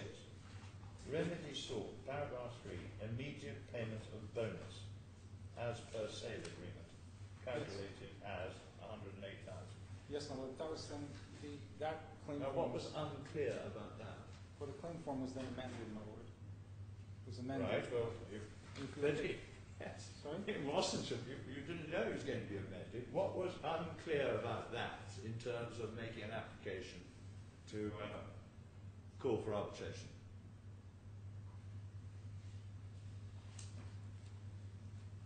Well, I'll tell you what was unclear about that, my lord. If you look at, just taking you back a page to the details of the claim.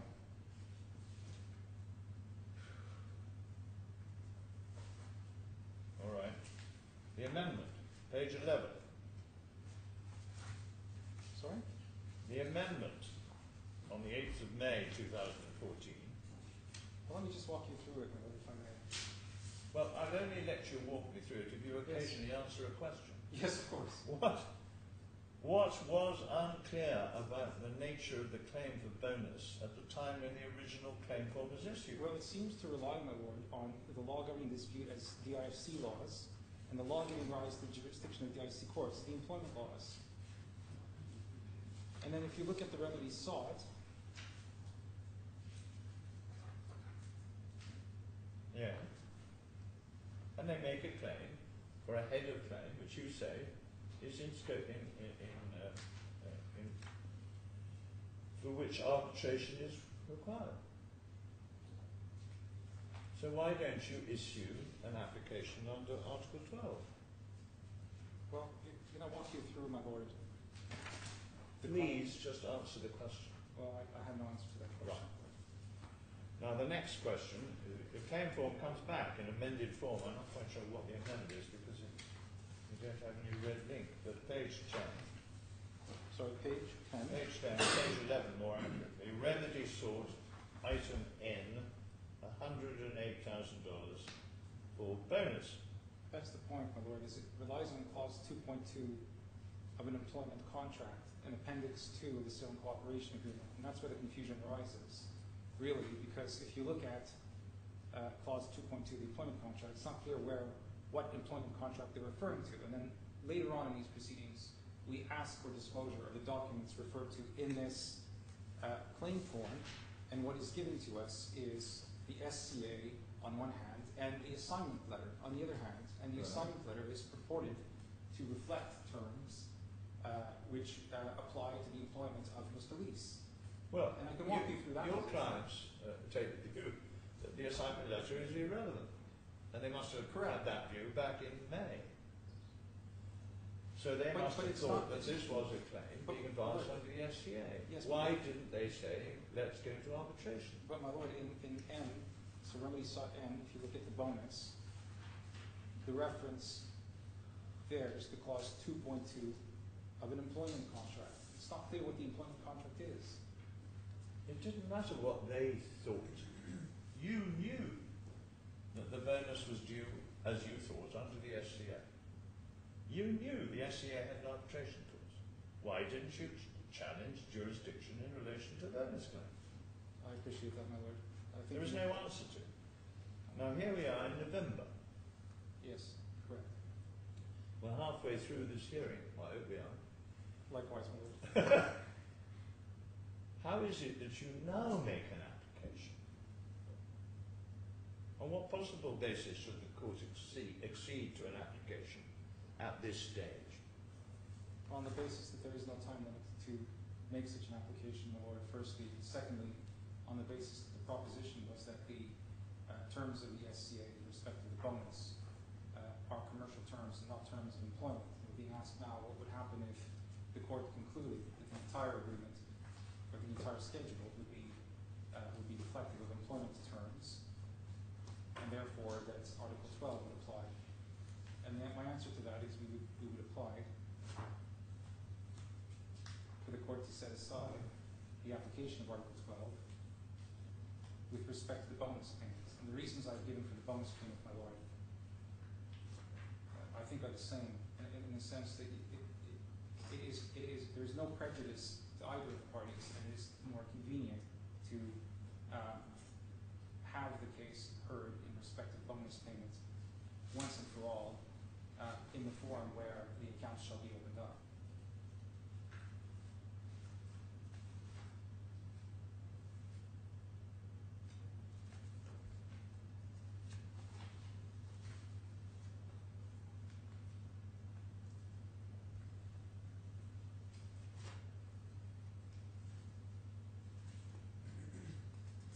Well, just found out.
you very much. Yes. Excuse me, Mr. Watkins. It sounds like your cough is as bad as mine, so I apologise. Yeah. My voice is difficult to hear as well, but I shall try to speak up without. Yes, thank you. My Lord, I have really 3 points that I make in response to what is now the state of the application that there is. Firstly, that the bonus, and that's all that's now live, is not covered by this arbitration clause, or at least my learned friend has not established to the necessary standard that it is. That's the first point. The second point is that... the 2013 bonus is not, in a sense, subject to a different legal regime from the other bonuses or the other... Correct, yes. Yeah. So I mean... And the burden is on him as a matter of probability to establish that. Yeah, well, the burden's on him to establish it. He has to establish a good arguable case, and a good arguable case means he has much the better of the arguments. Right. I hope that's not controversial. That's in my skeleton argument. It's summarised in the AstraZeneca case. I can take your lordship to it. No, I'm grateful. My second point is that it is too late, or it was too late when this application was made, to apply for a stay in favour of arbitration. Well, I don't think I need to trouble you about that. I'm grateful. Yeah. I can. The application under Article 12, or the application to make an application under Article 12, I will refuse. Oh no, sorry. That's my third bit. No, it's too late to apply for a stay of any part of these proceedings in favour of arbitration. There is a time limit in the statute, and the time limit is that you have to make your application at the time or before you file your first substantive statement of the case. And what happened? I thought that was likely. That's correct. And what happened was that the defence was filed, and in fairness, the defence did state that there would be an application for a stay in favour of arbitration, but in fact, that application wasn't made until September. So by that time, it's too late to make the application. I've missed that. The defence actually says that, does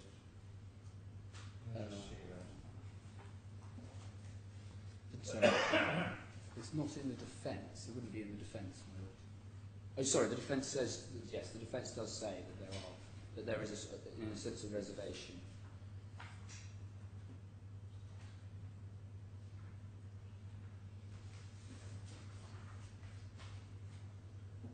So what it says is, insofar as which paragraph? Yeah, I'm just going to find it. I'm sorry, my lord.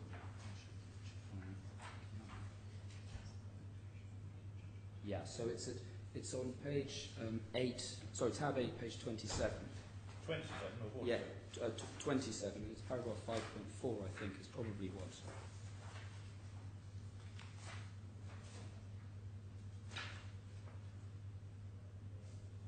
I won't take you through the whole of paragraph 5.4. Which paragraph? It's 5.4 on page 27 of the Bible. Okay. So it says, under the terms of the SCA, and then talks about various provisions of it. But if I can ask your lordship to turn over the page. Yeah. What it says is, it's denied that Appendix 2, does your lordship have that? Varied the terms of an employment contract between the claimant and defendant dated 7th of May 2007. So immediately one sees something of a tension between what's said today and what's pleaded. As is alleged in the particulars of claim, it is denied that such an employment contract existed. And that must be a technical point being taken about the way in which the claim is advanced. So they're denying that there was a contract on the 7th of May, and then said, to the extent that the claimant's claim relies on the provisions of Appendix 2, the court has no jurisdiction to hear the claimant's claim. So there were statements to that effect in the defence, and that is it's only fair for me to point that out, but there was no application. I'll take your lordship through this in just a little bit of detail, not too much, I hope. But, and what I say is that the application had to be made at the latest at the time that defence was filed. And then my third point is that the clause should not be enforced. We hear today, for the very first time, this response. This point doesn't take my letter frame by surprise. Your lordship pointed out the claim form. The specific reference to this point, this provision of the arbitration law, was in the reply and defence to counterclaim. It was in the evidence filed in response to this application. So there's just no explanation as to why we haven't at least seen something even in the skeleton argument in response to that. So you say that in the witness statements, there's some reference to the topic, is there? There is, my lord, yes. And let me just remind me of that, would you? Yes, of course. I've got the references.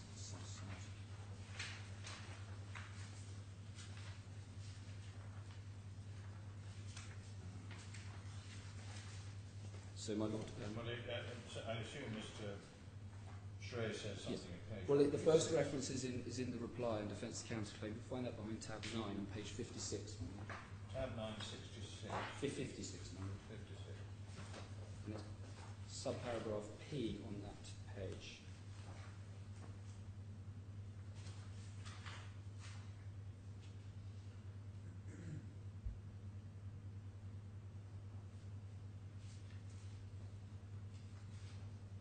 Yeah. And then it's also in Mr. Shrey's witness statement behind tab 19. 136. 136, exactly. And Mr. Shrey, I think fairly, without descending into argument, identifies the points that have been raised by me today, my lord. Well, that's in October, but the... Yes. The,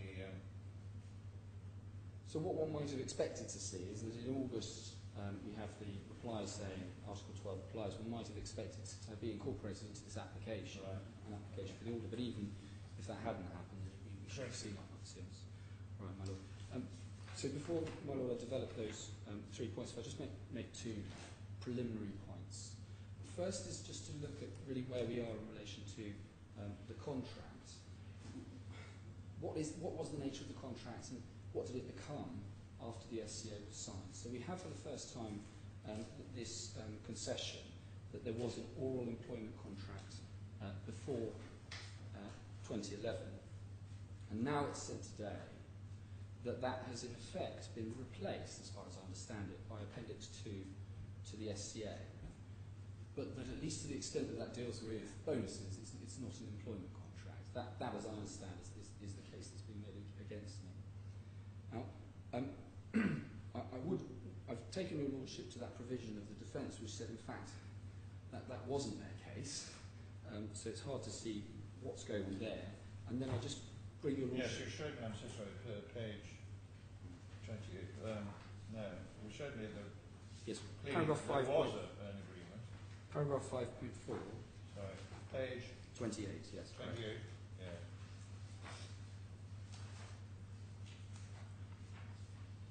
So, taking on board the concession that there's an oral agreement, it is then denied that Appendix 2 varied the terms of an employment contract between the claimant and defendant.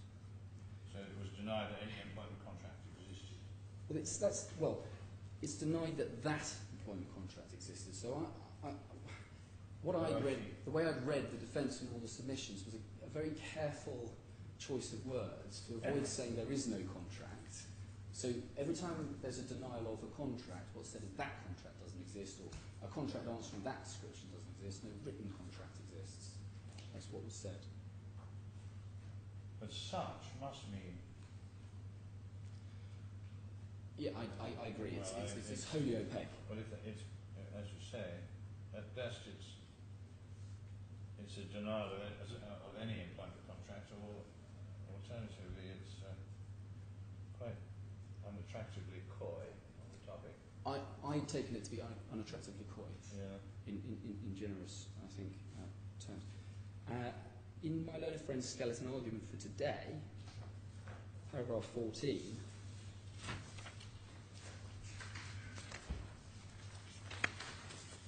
Did you say paragraph 14? 1.4, yes. This is my learned friend's skeleton argument. The defendant will say that there was no written employment contract. Well, that still seems to be their position. Well, can it be, though? Because we have a situation before the SCA where there's an oral contract. My learned friend says that wasn't varied, or the pleadings say that wasn't varied by the appendix. Well, as I understand, he says he was terminated. But then my learned friend, in his skeleton, says there's no written contract. So the appendix to the SCA can't be the contract. Well, again, it may be very coy to say there may have been a written contract, but it wasn't an employment contract. I see. So well, I've not understood that to be the position. Well, either way, there must have been an employment contract. Well, there must have been an employment contract. contract, if he says that the oral one was terminated by the FCA and replaced by a non-employment contract. That's how I understood his submission. But my learned friend accepts throughout But that on my the other client hand, was he an accepts employee. there are employment terms. Well, he accepts that my client's an employee, both before and after. That's his case. And when asked, there was a request for further information under Part 19. I was actually, that was what I was looking for when I... It's behind tab 11, my lord, thank you. Yes, And what happened was we said, well, all right, what are the terms of this employment? which question are you looking at? Number one. Number one. It's the only one I want to show. Oh, right, okay. It's probably worth your lordship just reading the request and the well. response, if you may. Would.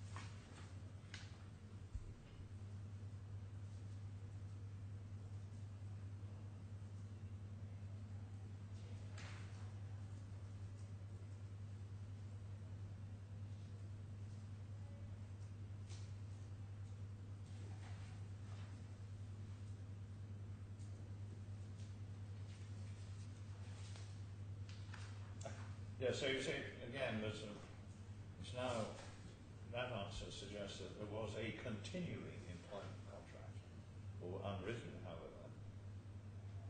But it also notes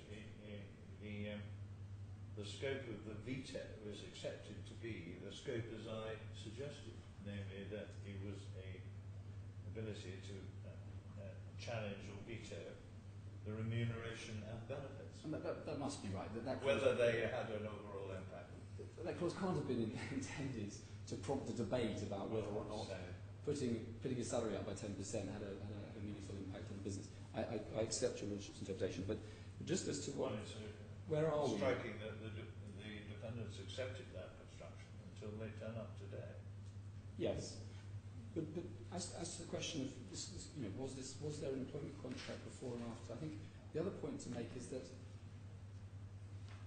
the defendant accepts that the claimant was an employee.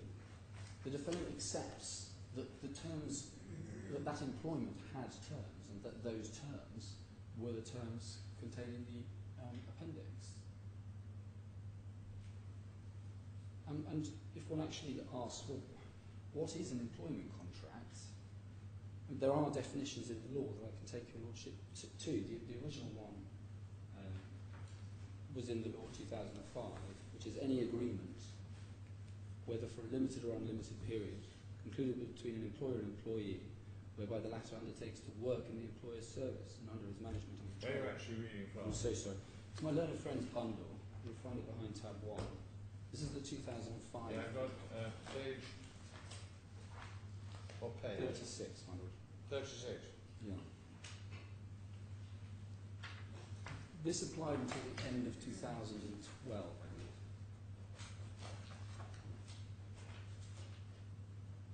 Thank you. So contract of employment, any agreement, whether for a limited or unlimited period, concluded between employer and an employee, where the latter undertakes to work in return for remuneration. Okay. So if one accepts as an employee, and then one accepts the returns, and accepts as remuneration, which must include a bonus, then there's an employment contract, and that's the end of that, it seems to me. Yeah.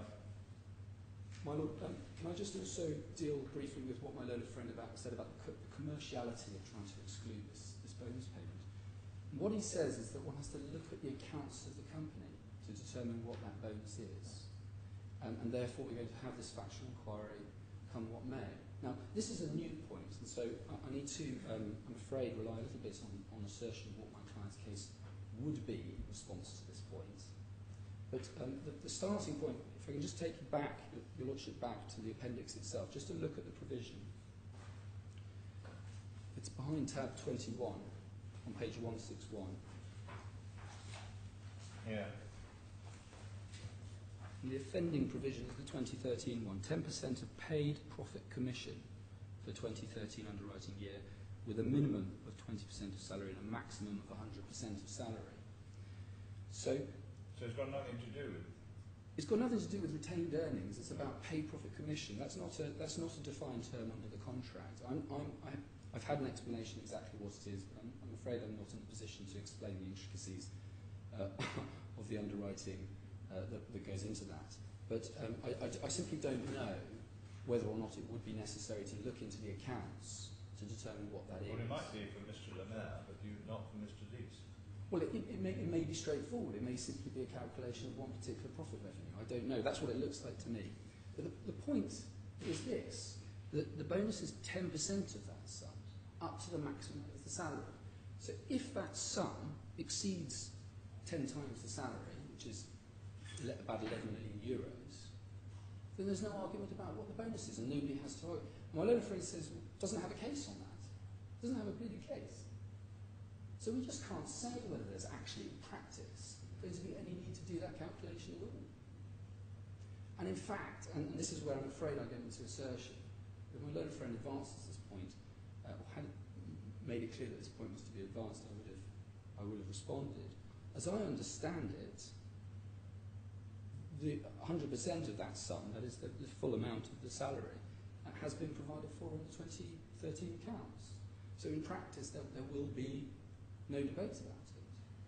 So the practical, so-called commercial point, at the very least, your lordship can't decide it, can't just take it on spec from my learned friend, that in order to determine that, there will have to be any kind of investigation of the accounts. At the very least, my learned friend hasn't established that.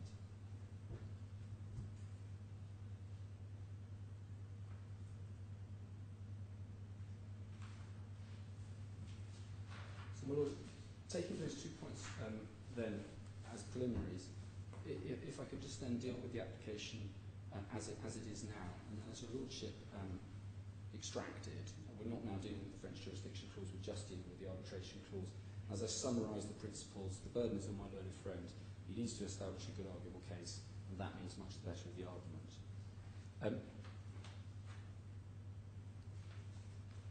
Now, here, in relation to the bonus, your lordship had the point in the questioning with my learned friend. Even if it's right that the bonus was amended at the time the SCA was entered into, it doesn't mean that it was amended by the SCA. It doesn't mean that that amendment is part of the SCA. My learned friend took your lordship, I won't take you back to it, to the letter, the space code letter, which provided for a bonus in different terms. I take my learned friend's word for that. I can't read French as well as your lordship. So there was a bonus before, and there's a bonus after. The bonus before arose under an oral contract, and unless the SCA says anything about it, about actually amending that term itself, that is the contract amending it, the natural consequence must be that the original employment contract has simply been amended, and whether that happened at the time of the SCA or not is really neither here nor there.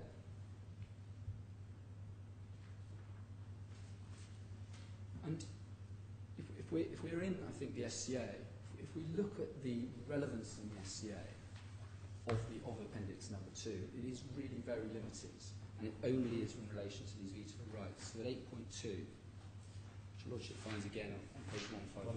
151, doesn't it? Yeah. And all it does is it allows him to hold the ring in relation both to Mr. Lemaire's employment contract and in relation to his employment. Well, you said only point of Appendix 2 is to identify what the packages were. Correct. Which would otherwise be exposed to a veto amendment. Correct.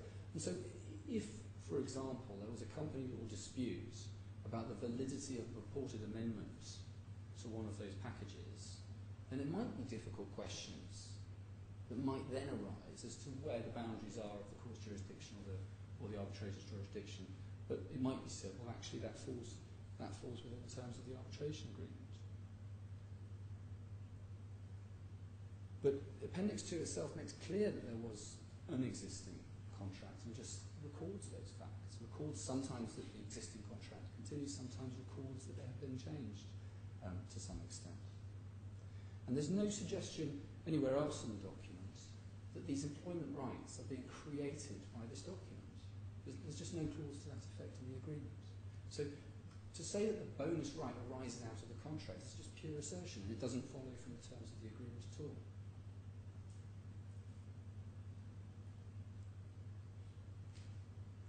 And so then the only question is, well, despite that, despite the fact that we must have these two contracts working side by side, despite that and my friend makes a really quite helpful distinction in the skeleton argument between, on the one hand, the employment relationship, and therefore the employment contract, and on the other, the commercial relationship. And we know from cases like Fiona Trust that when you have an arbitration agreement, commercial people tend to assume that their commercial disputes will all go to one forum, and one therefore interprets those clauses quite broadly. But that's just not the situation where you have two totally separate relationships, and particularly where one is an employment contract, and those sorts of rights which tend to be protected and are protected by most systems of law in terms of jurisdiction and so on. Your Lordship raised the question, well, what's the governing law of this contract? The governing law of the SCA is French law. That in itself is a very strong indication that those sorts of clauses in the SCA don't govern the employment contracts. Because to the extent that they do, they're void.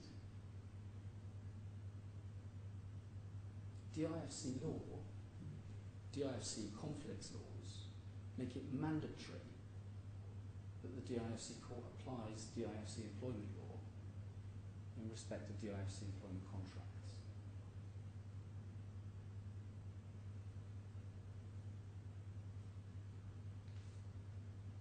You better just give me a reference to that. Yeah, absolutely. I deal with that in the Skillen argument. It emerges from a decision in the Saleh and Charters case, which your Lordship will find behind tab 5. Tab 5, my Lord, of my bundle. Your bundle? A white your bundle. Should Never be reached me. Ah. Or if it did, I may have missed it. I may have left it behind in my room. Have you written it? No, I think this is an unmarked copy, my Lord. Sorry. No, don't worry about that. I think I now remember I left it on my desk by mistake. Thank you. Well, we've got almost to the end of the hearing without needing to refer to it, my Lord, so I might say something. It's behind tab 5, and the short passage that I'd like to take your Lordship to is paragraph 44. Your Lordship will find on page 100. 145? No, 100. 100, sorry. And it's paragraph 45. Yeah, I'm looking at it, yeah. Hang on. In the wrong place. This is This is Dyson Morris. No, this is an extract from a DIFC decision. It should be tab 5. Al-Saleh against Charters. Correct. It's a decision of Justice Anthony Coleman, who was the Deputy Chief Justice, my Lord. Yeah. It's only on page 100. You'll see the page numbers at the bottom middle. Yeah. In paragraph 45.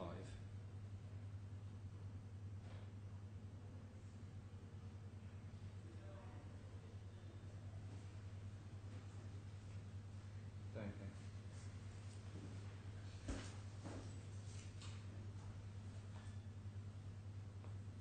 Yeah. And then one has the point that, well, the defendant accepts, at least in part, that the arbitration agreement doesn't cover at least some of those provisions those things that are provided for in the appendix. And so if it's right that it doesn't cover salary, then why on earth would it cover bonus? They're recorded in the same place. There's a different sorts of remuneration for doing the same thing. All emerges from the employment contract between the parties. Well, he accepts it covers all the other items, except 1 year of bonus. Except 1 year of bonus. Even more.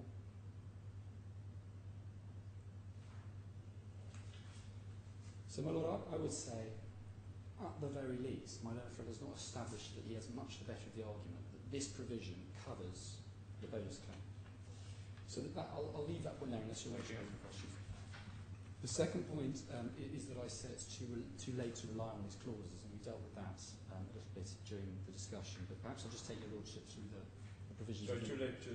Too late to rely on an arbitration agreement in these proceedings, because the application was made too late. It sounds like a technical point, but unfortunately that's just the way the law... Yeah, I'm sorry. This is because they've taken a significant step in the proceedings, is that the point? Yes, because they didn't... I mean, that's what I call the equivalent of Section 9 of the English Arbitration Act, where it's slightly does different. the arbitration law have a similar provision? Yeah, it's in slightly different terms, but the arbitration law comes from the model law. Yeah, it's in tab 8. tab 8. Yeah, and it's Article 13. And just, Mr. Wilhelm suggested there wasn't any such provision, and I just wanted to see. Sorry, I wish to correct that. I did say it was Article 13. I said that the test was not a first step. It was a different test, and I did refer to Article 13 of the arbitration. Can I just see what it says? I think that's very fair. Yes, of course, please. So it's Article 13. It's on page 146 of the bundle. You'll see that number at the bottom. This is the law in the amended form, but your lordship will be aware that the amendment is irrelevant. Yeah, well, that's the it's English arbitration law and model law language, isn't it? Null, void, and inoperative. Yes. So if a party so requests, so it's not when submitting his first statement on the substance of the dispute. So you have to make your request not later than you file your, in this case, defence. right. And then the way you make your request is in the rules. And it's Rule 4344. And it's by application.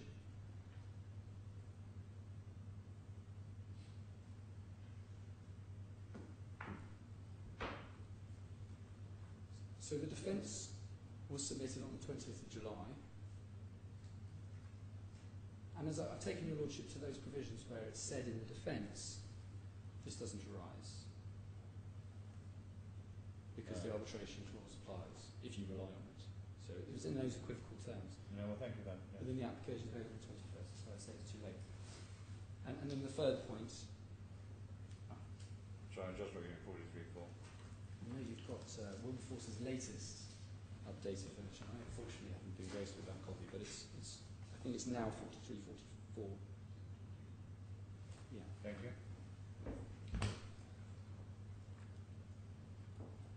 Lordship has that.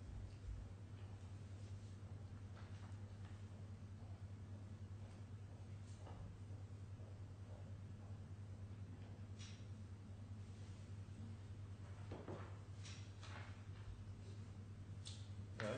And then my final point is simply that even if it applies, even if it's not too late to raise it, it's unenforceable. And that's the point under the arbitration law, Article 12.1, because it relates to that as a matter of principle is accepted, as I understand it, if it's an arbitration. Sorry, if it's an employment. Yeah. Yes. And I've dealt, I think, I mean, I suppose it's the same points that go to coverage as to whether the arbitration agreement covers it, as to whether it's an employment. But what I would say is this, that even if it's right that somehow the bonus provision is a term of the SCA, that doesn't necessarily mean that that is not, to that extent, the SCA is therefore becomes, to some extent, an employment contract. I've shown your lordship the employment law where it defines what an employment contract is. And it's simply remuneration in exchange for services, in exchange for services under your management and control. And so that is the nature of a bonus. It's just part of your salary package. It's part of what is given in exchange for your work.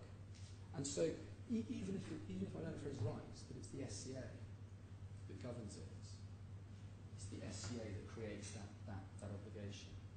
And then that is covered by the arbitration agreement, then that doesn't mean that Article 12.1 suddenly doesn't apply.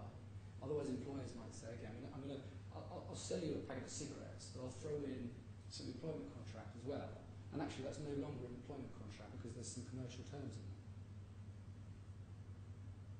The effect of the arbitration law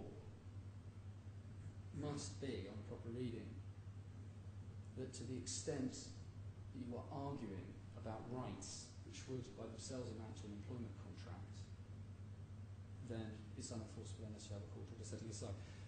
Now I can deal with that application if your Lordship is happy to entertain it, the application made by my learned friend, to disapply that provision of the arbitration. No, I'm not going to give leave for that application to be made at this stage. Now, does that cover everything? I think it does, my Lord, yes. May I just ask one? I'm grateful, yes, my Lord, unless your Lordship has any questions. Thank you very much. Does Mr. Wilmot have any more to add? No, my lord. Okay. Well, I was hoping to give a judgment today, but the turf has changed somewhat, and I'm not sure that I feel comfortable that I have a full grasp of what direction the various ships are heading at the moment. I shall either prepare sufficient notes to give an extemporary judgment this afternoon, but I will notify the parties by 2 o'clock if that is so. I'll probably do it about 4 o'clock. I suspect that's extremely inconvenient for people. Alternatively, I will take it away with me and prepare a judgment and send it to the parties. I'll let parties know by 2 o'clock. Is there a problem there? There's no problem for me. I can be here at 2 o'clock or 4 o'clock. Okay. I'm sorry about this. I was hoping that I could clear my desk, which is getting rather full. But I will. I'll give it some thought over the next hour and see where I get to. Okay. I'm Thank very you very grateful. much indeed, both of you. My Lord, the only single observation I hesitate to hold you any longer is that, as I understand it, the directions are running. And so on the 15th, I think, of December, we have document production, disclosure, and then into February for witness statements. So there is a bit of a time of it.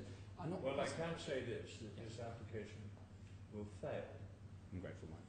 For reasons that I will give, either orally this afternoon or in writing in due course. I'm very grateful. Okay. Thank you.